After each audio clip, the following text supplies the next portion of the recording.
sa BGC sa Horizon, sa Bonifacio Global City, kung saan nakatira si Kong Saldico. Tuwing may duty at detailed ako sa basura, it means itong basura, ito yung box ng pera na pinag-uusapan natin sa kasalukuyan. Mr. Gutesa, mag-stick ka lang sa binabasa mo. Huwag ka nang nag-a-adlib. Kung ano yung nandito, basahin mo lang. Yes, Your Honor. Tuwing may duty detail ako sa basura, pumupunta kami sa 28 Ladybug Corner, Dragonfly, Valle Verde 6, Pasig City. Tagabuhat lang ako ng malita ng basura. Ang ibig sabihin ng basura ay malita na may lamang pera. Ang bawat malita ay may lamang humigit kumulang 48 million pesos.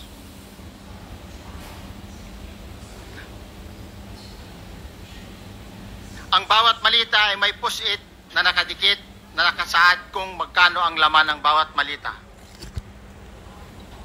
Tuwing may duty detail sa basura, may pumupunta na tao na magdi-deliver ng basura at nire-receive ni John Paul Estrada at Mark Tiksay. Ang mga executive assistant ni Congressman Saldico at sila ang mga detailed sa mga ganyang activities. Ang mga nangyayari kapag duty kami sa basura, kalimitang dinadala sa bahay ni Congressman Saldico sa Valle Verde 6 at tinatanggap naman ni Mark at ni Paul. Pagkatapos naming may baba ang nasabing basura, ipinapasok sa bahay ni Congressman Saldico sa Valle Verde 6 at binibilang ni Mark at ni Paul. Alam ko na ang laman ng malita ay pera sapagkat nakita ko si Paul na binuksan ang malita at inilabas ang laman para bilangin.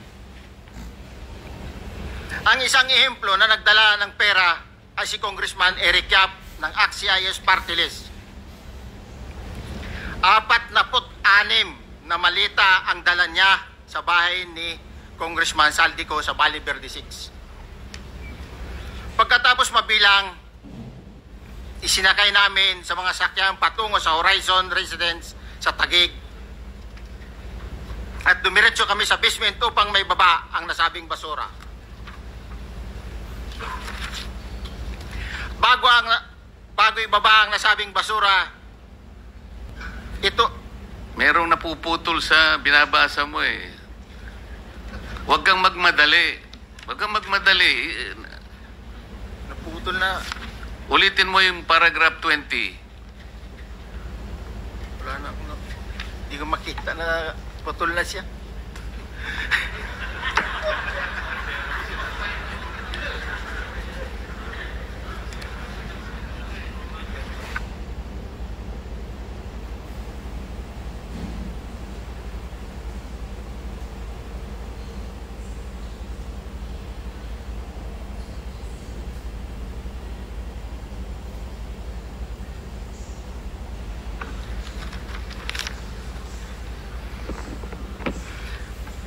Pagkatapos, mabilang ang sinasakay namin sa mga sakyang patungo sa Horizon Residence, Taguig.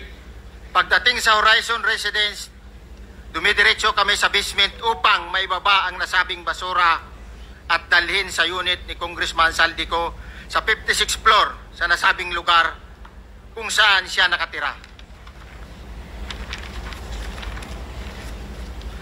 Bago ibaba ang nasabing basura, ito ay bawas na.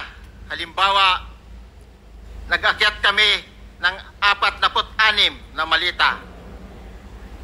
Ibababa lamang namin ay 35 malita para i-deliver sa bahay ni House Speaker Martin Romualdez sa 42 McKinley Street, Taguig. Ang labing isang malita ay naiwan sa taas ng 56th floor sa Horizon Residence.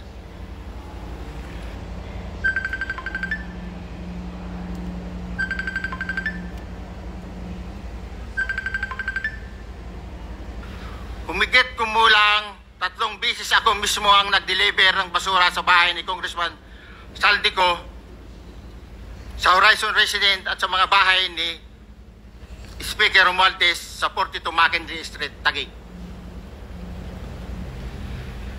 Mas maraming pagkakataon na nagde-deliver kami ng basura sa bahay ni Speaker Romualdez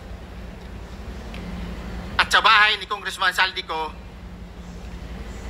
dahil iba-iba kaming mga nakadetailed na close-in, backup at advance party na nagkakaroon ng rotation.